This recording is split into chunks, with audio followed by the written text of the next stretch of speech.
शाम के समय दो भाई सरजू और बिरजू अपने कंधे पर कुदाल रखे जंगल की तरफ बढ़ रहे थे। अरे चलते चलते क्या करे। अब चलते चलते शाम हो गई है। बिरजू शाम हो गई और वो बरगद का पेड़ तो कहीं नजर आया ही नहीं जो पिताजी ने मरने से पहले बताया था। कहीं पिताजी मरते मरते मजाक तो नहीं कर गए ना। अरे भैया, अभी तो जंगल की शुरुआत हुई है। वो पेड़ भी हमें मिल जाएगा। अब पिताजी जीते जी तो कभी झूठ बोले नहीं, मरते मरते भला क्या ही झूठ बोलेंगे। हाँ वो बात तो ठीक है, लेकिन मुझे वो कहानी याद आ रही है जिसमें एक बूढ़ा मरते मरते ये बोल जाता है कि उसने जमीन में खजाना गाड़ा है और उसके मरने के बाद उसके चारों बेटे जमीन खोदना शुरू करते हैं, लेकिन उन्हें खजाना कहीं नहीं मिलता है। और जब वो पूरी जमीन खोदने के बाद भी खजाना हासिल नहीं कर पाते तो एक बूढ़ा उनको समझाता है कि ये बेटा, तुम्हारे बाप जब खजाने की बात कर रहे थे तो उस समय उनका इशारा इस जमीन पर उगने वाली फसल से था।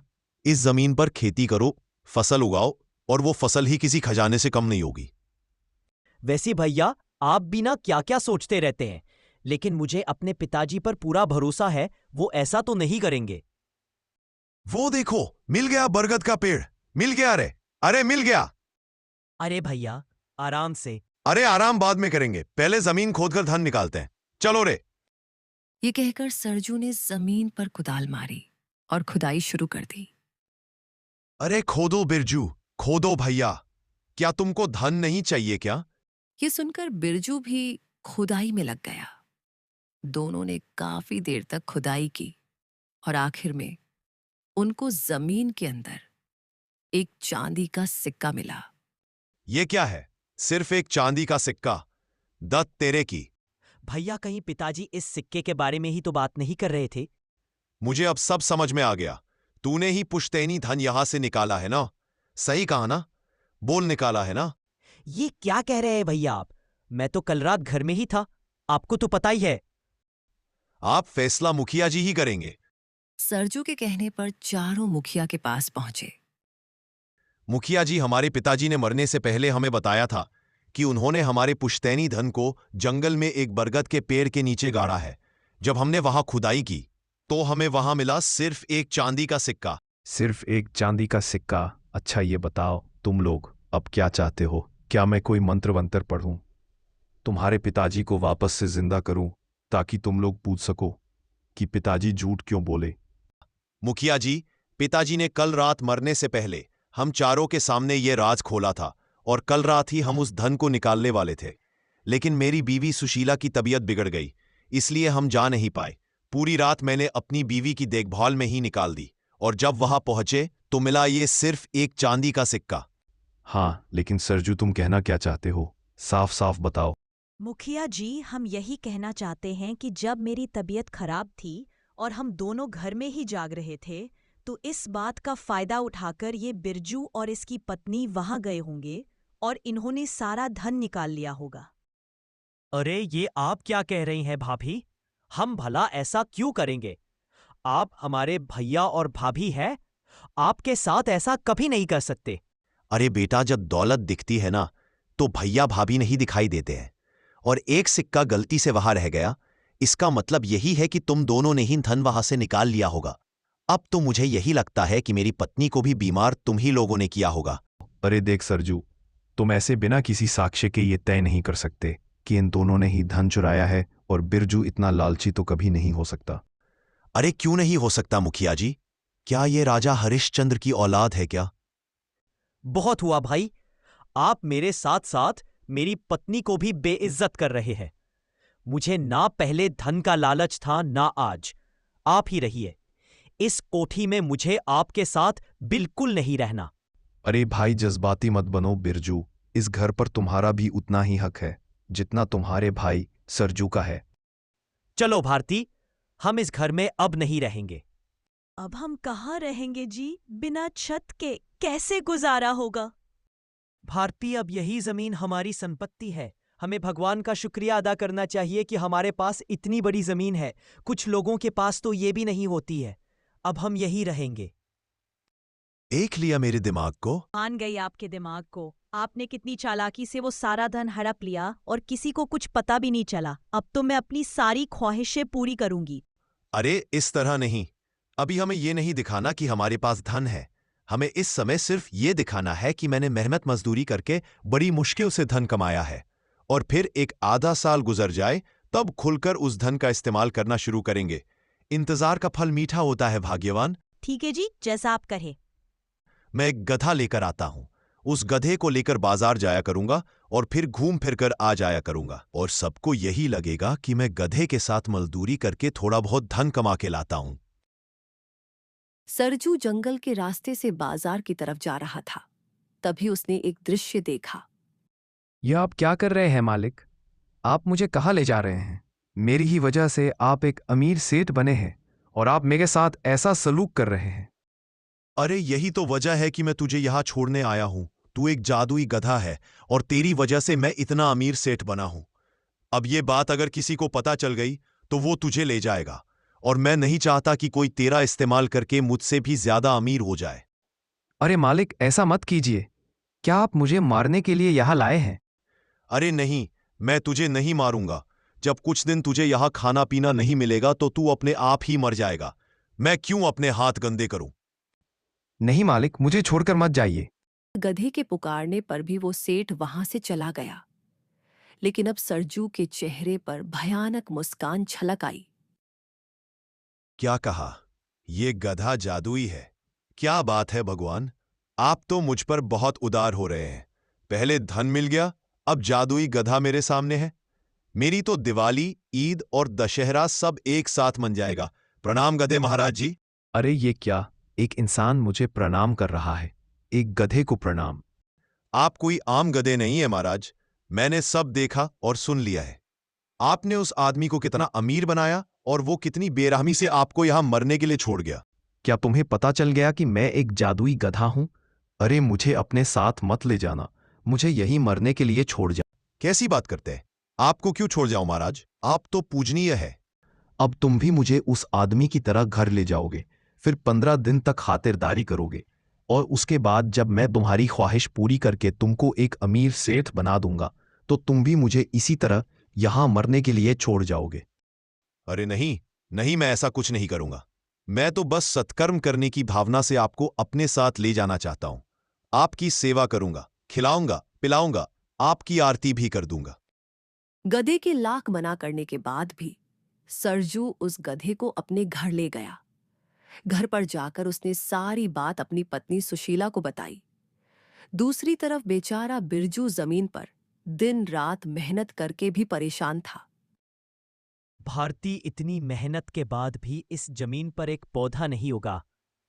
अब तो लगता है कि मुझे मेहनत मजदूरी करके ही धन कमाना होगा।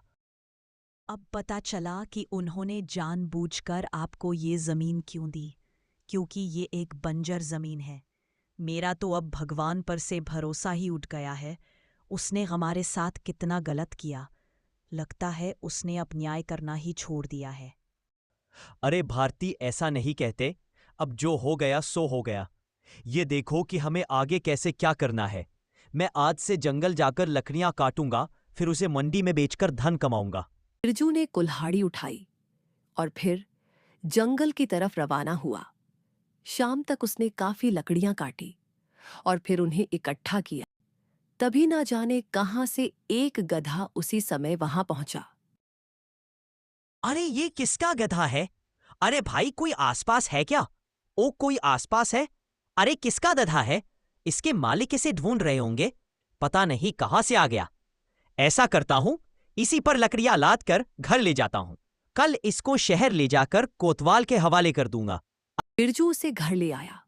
उसी शाम उसने देखा कि गधा जंगल की तरफ जा रहा है और बिरजू भी उसके पीछे हो लिया।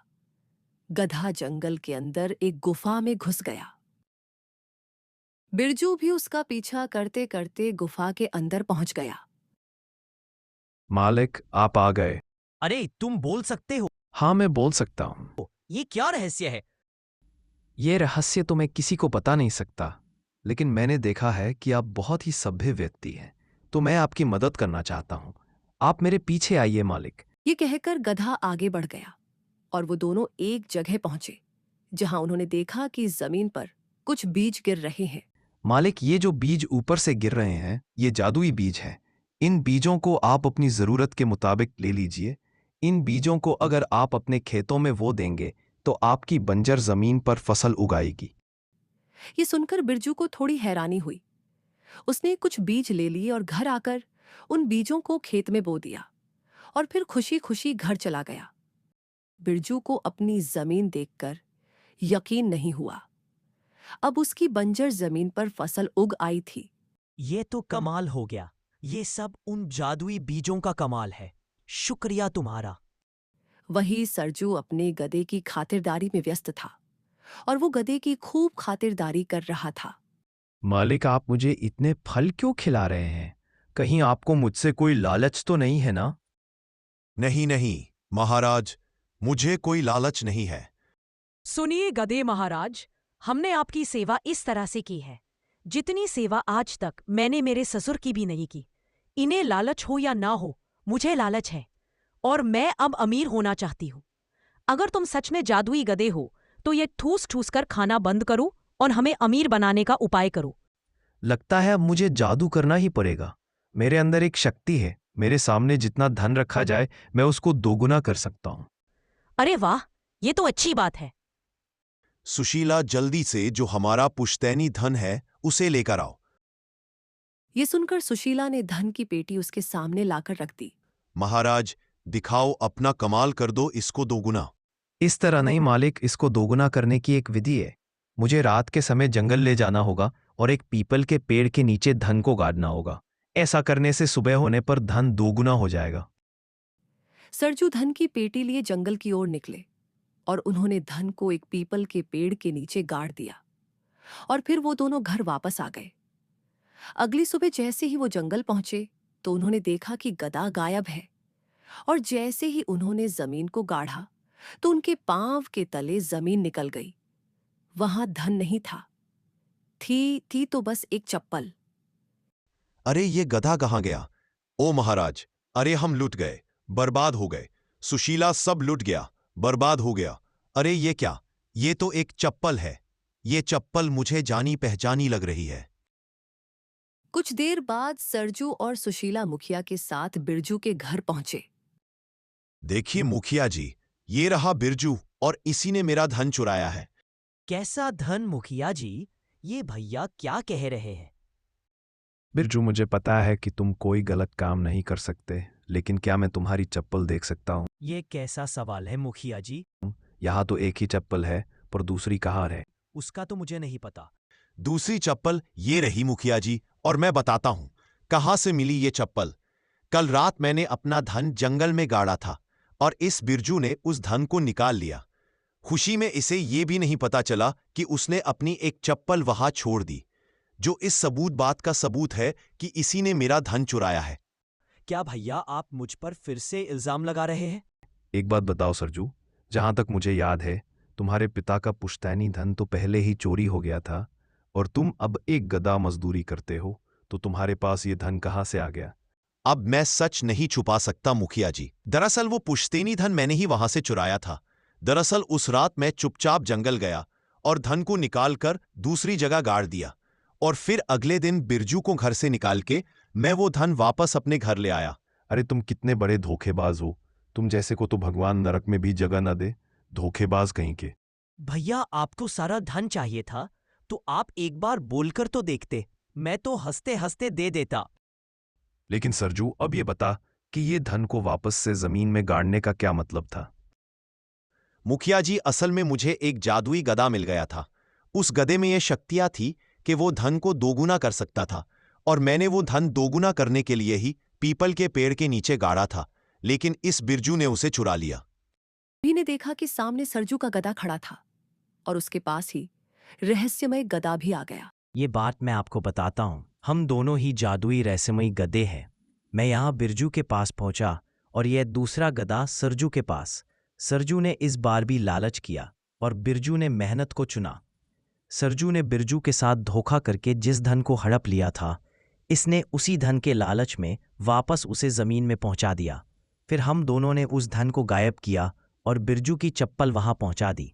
ऐसा करने से ये बिरजू के पास खुद आया और सारा जुर्म मुखिया जी के सामने खुद ही कबूल कर लिया। भारती ने गधों के आगे हाथ जोड़ लिए। आप है कौन? आपका असली रूप क्या है? ये तो सिर्फ एक रहस्य है। तुम सिर्फ इतना समझ लो कि भगवान ने तुम्हारा न्याय कर दिया। ये कहकर वो दोनों वहां से गायब हो गए और सामने धन की पेटी आ गई। अब सरजू को अपनी गलती का एहसास हो गया था। उसने बिरजू से माफी मांगी और अब दोनों ने धन को आधा आधा बांट लिया। दोनों मिलकर जमीन पर जादुई बीजों की खेती करने लगे और उनकी सभी परेशानियां दूर हो गई।